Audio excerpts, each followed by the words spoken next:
He dragged the unconscious CEO from a jammed elevator, saved her and her unborn child, yet got fired for breaching safety protocol. Overnight, single dad janitor Elias Turner became the villain of Stratton Industries. But the woman he saved, Seraphina Caldwell, brilliant and pregnant, could not forget him. When corporate lies, surveillance footage, and a dangerous CFO surrounded them, Seraphina confessed the impossible truth. The baby was not her fiancé's. A fertility lab mistake tied her fate to Elias and exposed a billion-dollar crime. The morning rush at Stratton Industries moved like clockwork. The towering glass headquarters in downtown Seattle reflected the pale winter sun, its 30 floors humming with ambition and urgency. Executives strode through the lobby with leather briefcases. Assistants balanced coffee cups and tablets. Security guards nodded at familiar faces. Deep in the service corridors below, where fluorescent lights buzzed and the air smelled of cleaning solution, Elias Turner pushed a maintenance cart past rows of utility closets. He was 36 years old, tall and broad-shouldered with kind eyes that carried the weight of quiet loss. His uniform was clean but faded. His hands, calloused from work, moved with practiced efficiency. He had been a biomedical technician once, back when his wife was alive, back when the future held different promises. Cancer had taken her 3 years ago. Now he worked night shifts as a janitor, raising his 7-year-old daughter, Callie, alone, making sure she never saw how tired he was. At 8:47 that morning, a sudden power surge rippled through the building. Lights flickered. Computer screens went dark for 3 seconds, then blazed back to life.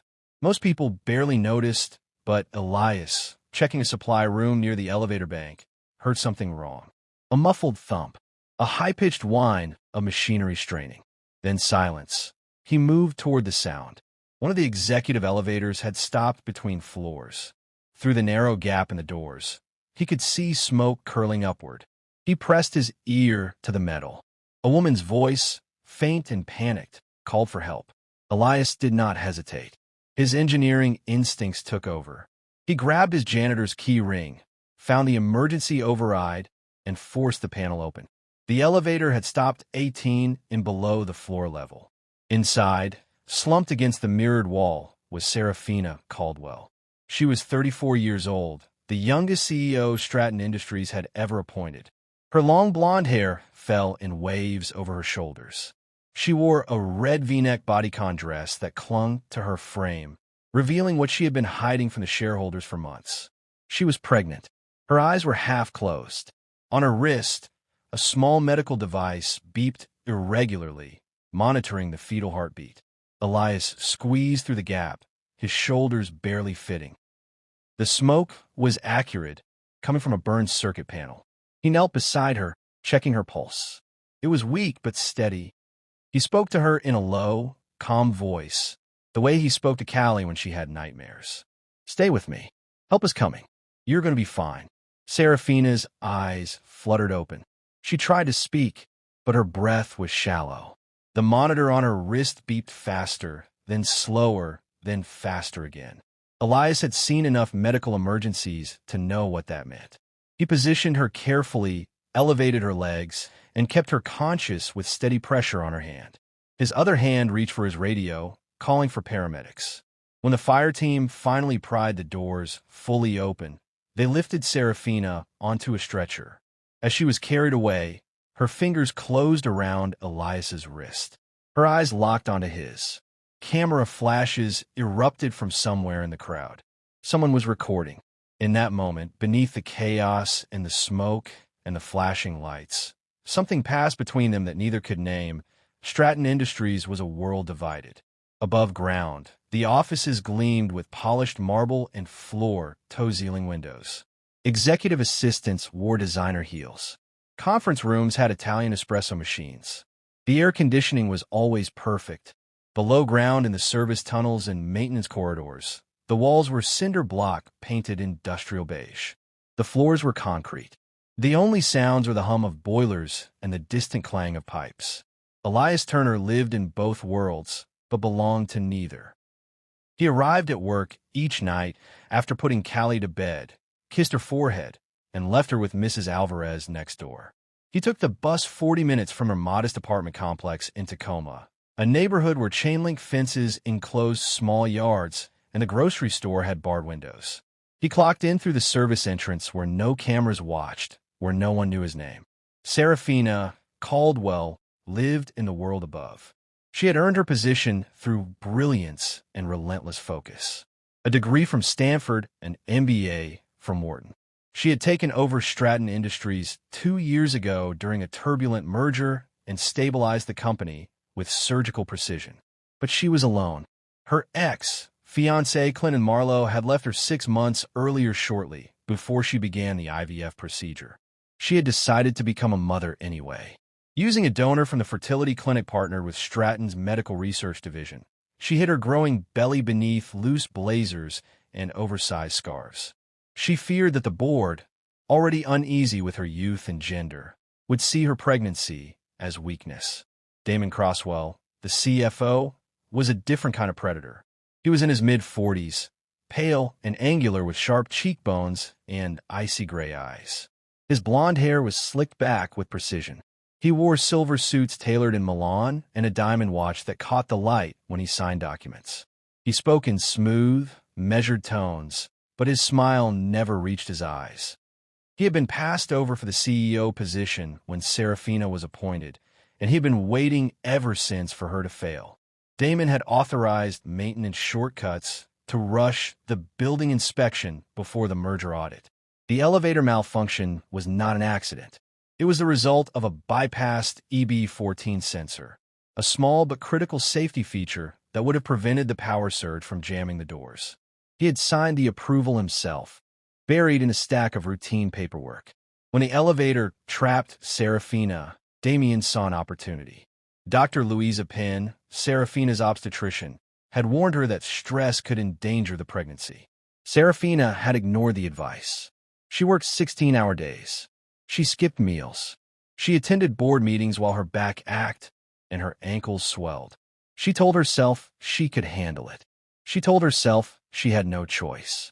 Beatrix Collins, the HR director, spoke in rehearsed tones and followed protocols with rigid efficiency.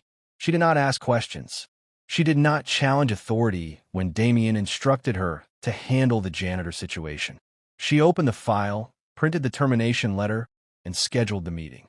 Ronnie Hale, Elias's friend from the maintenance crew, was a wiry man in his 50s with street-wise humor and a sharp eye for trouble. He had worked at Stratton for 20 years. He knew which executives tipped at Christmas and which ones pretended the cleaning staff did not exist. He knew when something was wrong. The day after the rescue, Elias was summoned to Human Resources. The office was on the 14th floor, far above the world he knew. Beatrix Collins sat behind a glass desk, her expression neutral. Across from her, Damon Croswell leaned against the wall, arms crossed. Watching, Beatrice slid a document across the desk. Elias read it slowly. The words were cold and clinical. Unauthorized entry into a restricted area. Violation of safety protocol. Liability concerns. Effective immediately. His employment was terminated. Ellis looked up. He did not raise his voice. He simply asked why. Beatrix repeated the language. From the letter, Damien said nothing, but there was a faint amusement in his eyes, the way a cat watches a mouse before the final pounce. Elias stood. He collected the cardboard box they had prepared for him containing his spare uniform, a thermos and a photo of Callie. He walked out through the lobby, past the executives who did not look at him, past the security guards who averted their eyes. Outside, the winter air bit at his skin. He stood on the sidewalk holding the box and wondered how he would explain this to his daughter. Inside the building, Seraphina Caldwell sat in her corner office, still pale and shaken. She had been released from the hospital that morning with strict instructions to rest. Instead, she had returned to work. Her assistant had tried to block her, but Seraphina waved her away. She replayed the CCTV footage of the rescue on her laptop again and again. She watched Elias squeeze through the gap, kneel beside her, speak to her with calm certainty. She watched her own hand reach for his. She watched the camera flashes, and she watched through the glass wall as he was escorted out of the building with a cardboard box. She reached for her phone to call him back, to thank him, to correct the injustice. But her assistant knocked on the door. The board wanted to see her. There was a meeting about the merger. There were investors on the line. Seraphina closed the laptop. She told herself she would fix it later. By that evening, the story had already twisted. An internal email circulated among the executive team. Subject line: Liability Incident Report.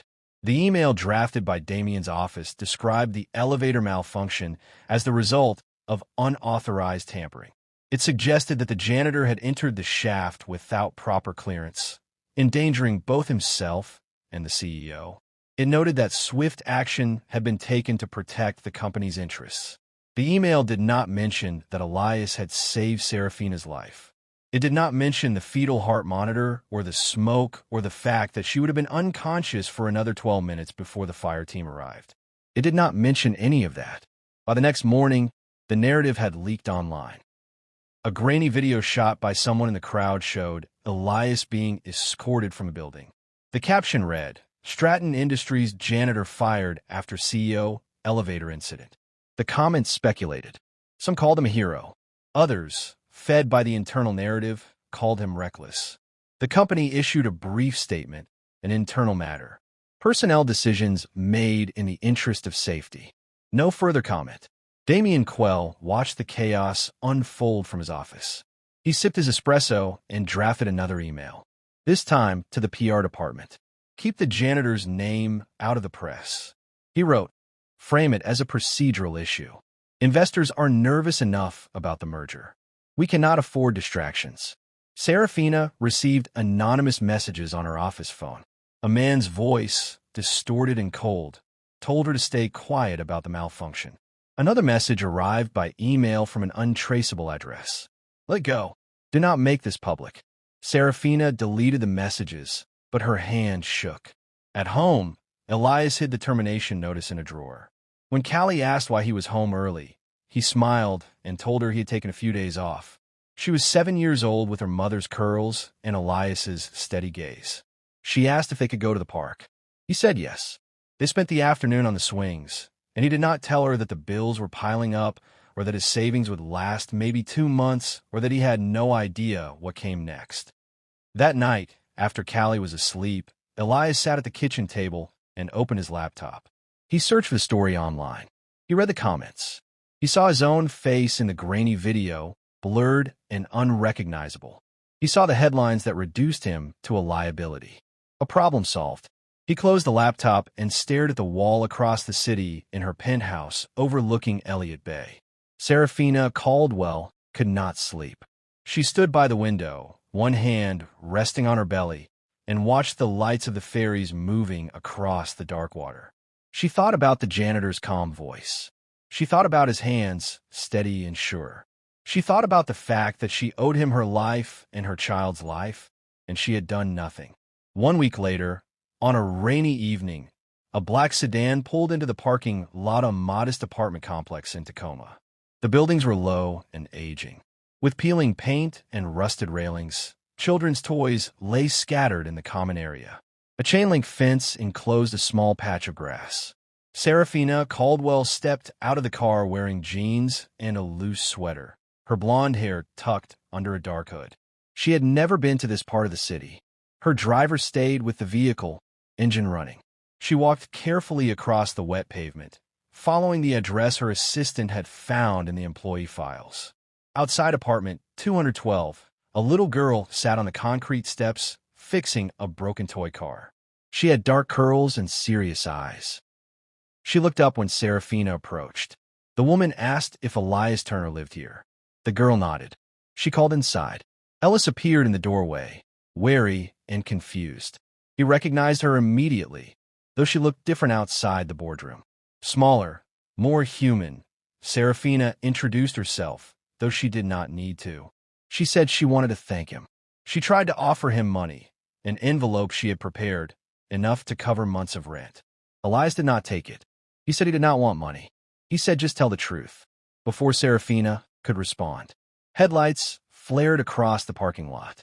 A tinted SUV parked across the street. Flashed a camera. Someone was watching. Someone was recording. Elias stepped instinctively in front of Seraphina, his body blocking hers, the way he would shield Callie from danger. Seraphina felt it. Then the surveillance, the control. Someone inside the company did not want her here. Someone wanted Ellis silenced, and she realized with cold certainty that she was not the only one in danger. She asked him to meet her the next morning privately. She said she owed him more than thanks. She said she needed his help. Elias hesitated, glancing back at Callie, who was watching from the doorway. Then he nodded. The next morning, in a sealed conference room on the 20th floor, Seraphina spread documents across the table. Elias stood beside her, still uncomfortable in the executive space, but his eyes were sharp. She showed him the maintenance logs from the week before the elevator malfunction. He scanned them quickly, his finger tracing the rows of approvals and inspections. There, he pointed to a line buried in the middle of the page.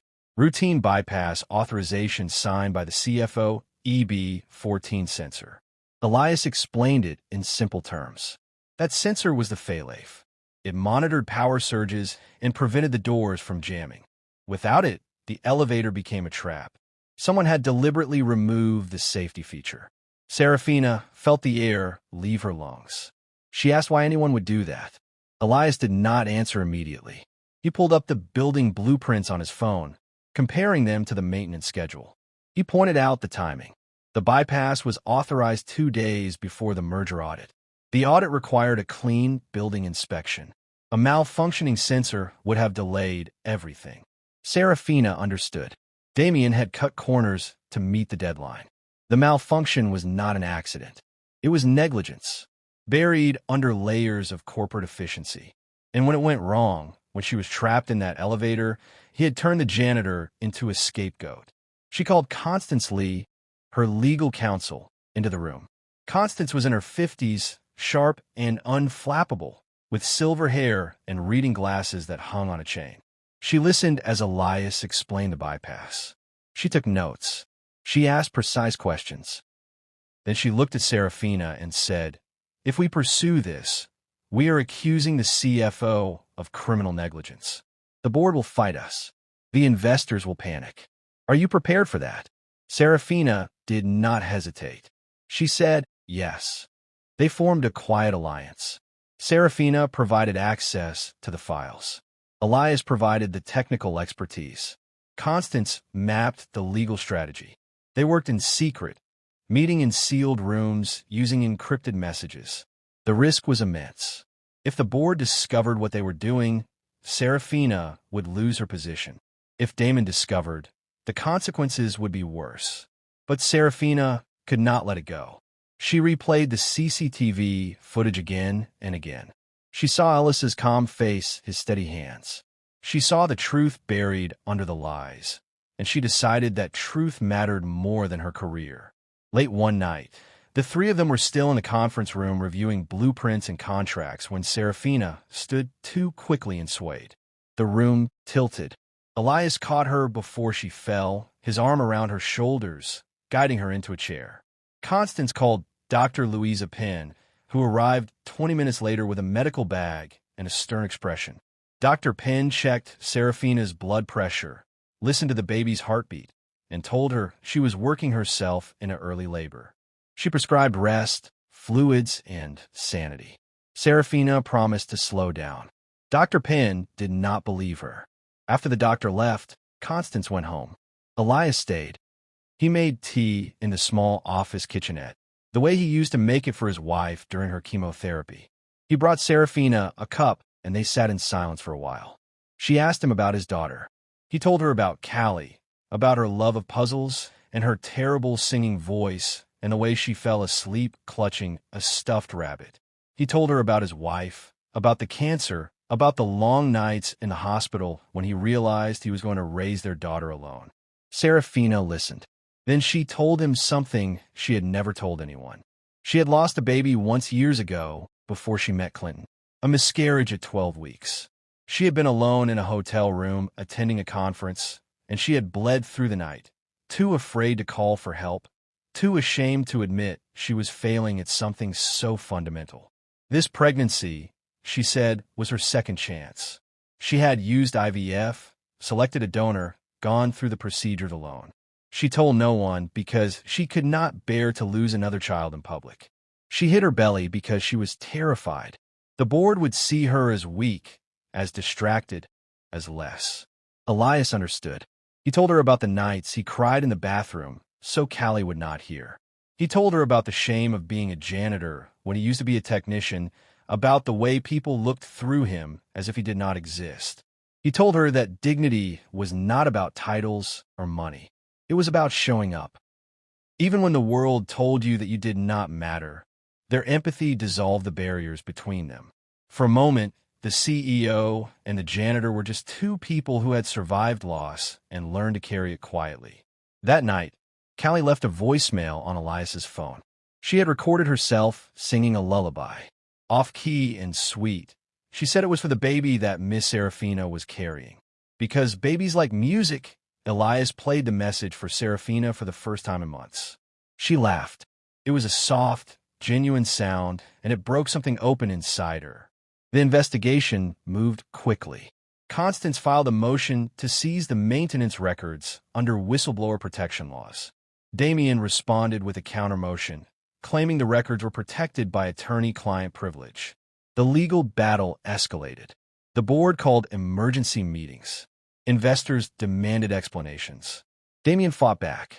He leaked a story to the business press suggesting that Seraphina was unstable, distracted, unable to lead. He pointed to her erratic hours, her closed-door meetings, her sudden interest in maintenance protocols. He suggested in carefully worded language that her judgment was compromised. Seraphina countered by publicly reinstating Elias as a safety consultant. She issued a press release stating that his expertise in building systems had proven invaluable during a routine audit. She did not mention the conspiracy.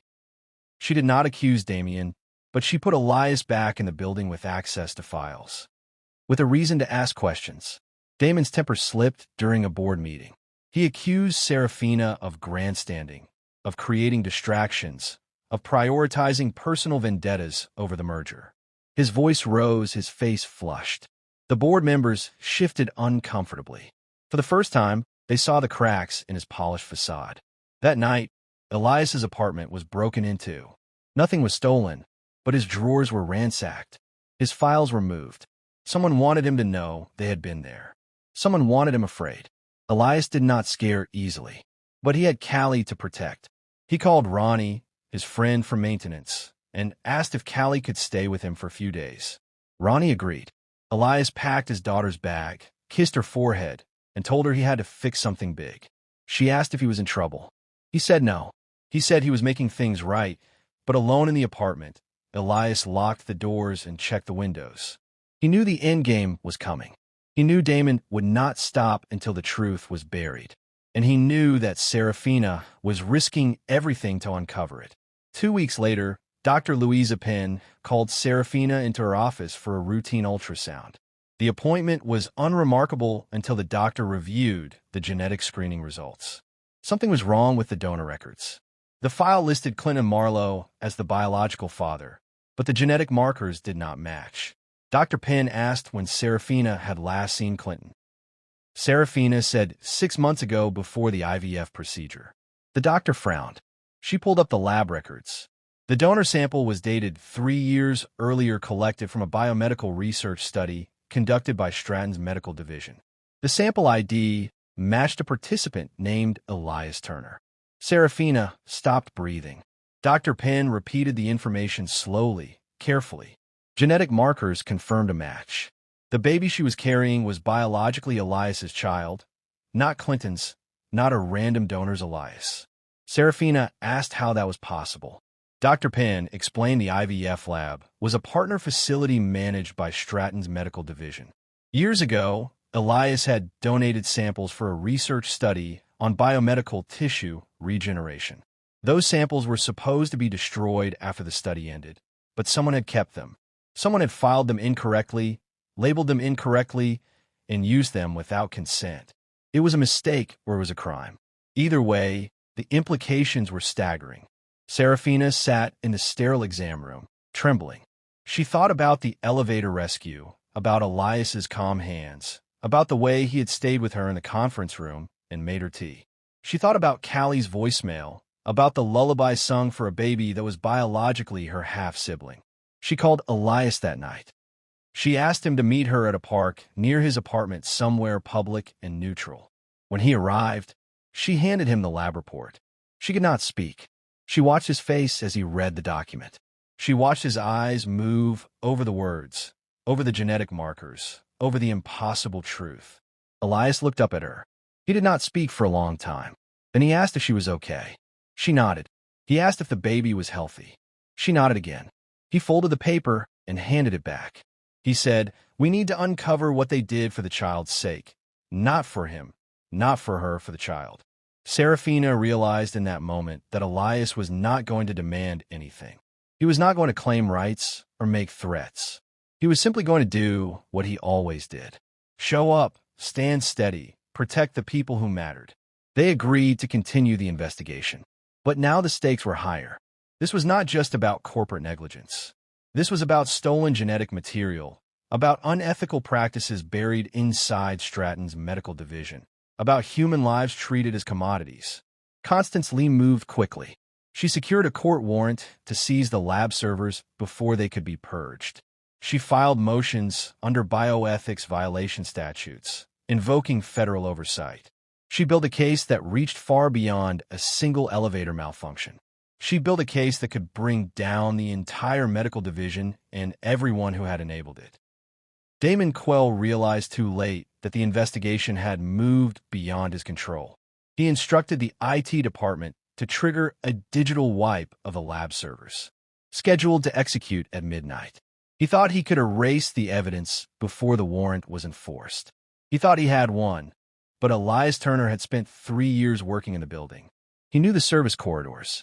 He knew the server room was accessible through a maintenance tunnel that bypassed security. He knew the codes, the schedules, the blind spots. At 11:43 that night, Elias entered the service tunnel. He wore his old janitor uniform, carried a maintenance badge that Ronnie had quietly reactivated. He moved through the basement corridors, past the boiler room, past the storage closets, to the locked door marked at infrastructure. He used a bypass key, a relic from his old job, and slipped inside. The server room was cold and humming with machinery. Rows of towers blinked with green and red lights. In the corner, a monitor displayed the wipe protocol. Timer 17 minutes. Elias worked fast. He pulled the physical drives from the primary server bank, disconnecting the cables with the precision of someone who had built biomedical equipment in another life. He filled his maintenance bag with drives, wrapped them in antiseptic cloth, and sealed the bag. He reset the timer to buy himself time. Then he left the way he came. At midnight, the wipe protocol executed. The servers erased themselves, but the evidence was already gone. Safe in a maintenance bag in the back of Elias's car. The next morning, the boardroom at Stratton Industries was full. Every executive, every board member, every investor on the line, Seraphina Caldwell, stood at the head of the table, flanked by Constance Lee. Damon Crosswell sat across from her, his silver suit immaculate, his diamond watch gleaming. He smiled faintly, confident that the evidence had been destroyed. Constance placed a hard drive on the table. Then another, then another. 6 drives total, each labeled with federal evidence tags. She explained in calm legal language what they contained. Falsified donor records, unauthorized use of genetic material, embryo tampering, human trials conducted without consent, a billion-dollar medical division built on unethical practices buried under layers of corporate bureaucracy. Damien's smile faded. He stood attempting to object, to claim the evidence was inadmissible, to deflect, but the boardroom doors opened. 2 FBI agents entered, followed by a federal prosecutor. They placed handcuffs on Damon Crosswell while the room watched in silence. His diamond watch caught the light one last time as his hands were pulled behind his back. Seraphina stood before the board. She apologized for the chaos. She apologized for the investigation, for the disruption, for the fact that she had hidden her pregnancy out of fear. but she did not apologize for seeking the truth. She said that Elias Turner had saved her life, and then he had saved the integrity of the company. She said that without him, none of them would know how deep the corruption ran. The board voted unanimously to terminate the medical division contracts. They voted to establish an independent ethics review, and they voted to retain Seraphina Caldwell as CEO. 3 months later, Seraphina held a press conference outside Stratton Industries headquarters. She stood at a podium, visibly pregnant now, flanked by Constance Lee and Elias Turner. She announced the launch of the Turner Ethics Foundation, a nonprofit dedicated to protecting donor rights and ensuring transparency in fertility treatments. Elias, standing beside her in a new suit that still felt strange on his shoulders, was introduced as the foundation's first head of safety engineering. The press took photos. The cameras flashed. Callie watched from the front row, her eyes wide with pride. Seraphina spoke about accountability, about the responsibility of corporations to the people they served. She spoke about the janitor who had refused to stay silent, who had risked everything to uncover the truth. She did not mention the DNA results. That was private. That was for them. After the press conference, Elias received the final DNA test results. Official, legal confirmed. The baby Seraphina carried was his biological child. He stared at the paper for a long time. Then he called Seraphina. They met that evening in her office. She handed him a legal document drafted by Constance. It granted him shared guardianship with full parental rights. She said she would not hide the truth from the child. She said she wanted Elias to be part of their lives if he wanted to be. Elias looked at her. He thought about all the ways this story could have ended differently. He thought about the elevator, the firing, the smear campaign, the break-in. He thought about the night he had made her tea and the way she had told him about the baby she lost. He thought about Callie's voicemail, the lullaby sung for a sibling she did not yet know she had. He said yes, but not as a scandal, not as a headline, as family. On a warm afternoon in early spring, Elias and Seraphina walked through a park near Green Lake. Callie ran ahead chasing pigeons, her laughter bright against the blue sky. Seraphina's belly was round now, the baby due in 6 weeks. She moved slowly, one hand resting on her lower back. They sat on a bench overlooking the water. Callie came running back, breathless and happy. She asked if she could feel the baby kick. Seraphina smiled and guided the little girl's hand to her belly. Callie's eyes went wide when she felt the movement. She asked if the baby could hear her. Seraphina said, yes. Callie leaned close and whispered, I'm going to teach you all the best games. Elias knelt beside them, his hand joining Callie's on Seraphina's belly. The three of them stayed like that for a moment, framed by golden afternoon light, the water glittering behind them. Somewhere, a camera flashed. The press had found them, but it did not matter. This moment was not for them. Seraphina looked at Elias. She said, we will do this right. Not as a scandal, not as a headline, as family. Elias nodded. He thought about the elevator, about the jammed doors and the smoke, and the moment when Seraphina's eyes had locked onto his. He thought about how far they had come since then, from strangers separated by glass walls and job titles to Elias bound by truth to something deeper that neither of them had expected. Callie asked if they could get ice cream. Seraphina laughed. Elias said yes. They stood and walked together toward the park entrance. 3 people building a family, not from romance or convenience, but from courage and integrity and a simple decision to tell the truth. Across the city in a federal courthouse, Damien Quell was sentenced to 12 years for fraud, obstruction of justice, and unethical medical practices. His diamond watch was entered into evidence. His silver suits hung in an empty closet. His empire built on lies and shortcuts had collapsed at Stratton Industries. The board implemented new oversight protocols. The Turner Ethics Foundation received its first round of funding. Donor registries were audited. Consent forms were rewritten. And in the lobby, where Elias had once pushed a maintenance cart in a faded uniform, a plaque was installed near the elevators. It read, in recognition of those who speak truth to power, Seraphina gave birth. 6 weeks later to a healthy boy. She named him Miles after her father. Elias was in the delivery room, holding her hand. The way he had held his wife's hand years before when the baby cried strong and loud, Elias felt something break open in his chest. Hope. Not the fragile kind, but the kind built on solid ground. Callie met her brother the next day. She held him carefully, her face serious with concentration. She sang him the same lullaby she had sung on the voicemail months ago. This time she did not miss a note. The four of them appeared together in a family portrait commission for the Foundation's first annual report. Seraphina sat in the center holding Miles. Elias stood beside her, one hand on her shoulder. Callie knelt in front, grinning at the camera. They looked like what they were. A family built not from biology or tradition, but from something stronger. From choice, from truth, from the refusal to let injustice have the final word. Years later, when Miles was old enough to ask questions, they would tell him the whole story, the elevator, the firing, the investigation, the DNA test. They would tell him that love is not always simple and family is not always conventional, but truth is always worth fighting for. They would tell him that his life began with a rescue and was built on the courage of people who refused to stay silent. And when he asked why his father had risked everything, Elias would say, "Because you mattered, because your mother mattered, because the truth mattered." And that is all there is. In the end, the story was not about scandal or headlines. It was about a janitor who saw a woman trapped in an elevator and decided to help. It was about a CEO who realized that power means nothing without integrity. It was about two broken people who found healing in the decision to tell the truth, even when the truth was costly. It was about the fact that dignity does not come from titles or wealth. It comes from showing up, standing steady, and protecting the people who matter. It comes from the quiet decision made over and over to do what is right.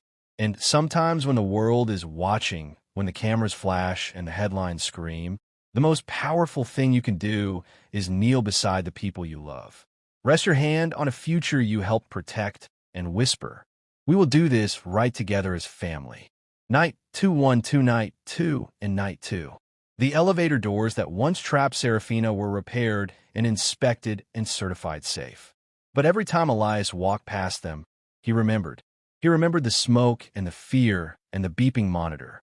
He remembered the moment when everything could have gone wrong and did not. He remembered that sometimes the distance between catastrophe and grace is just one person deciding to act, one person refusing to walk away, one person saying, "I will stay, I will help, I will tell the truth."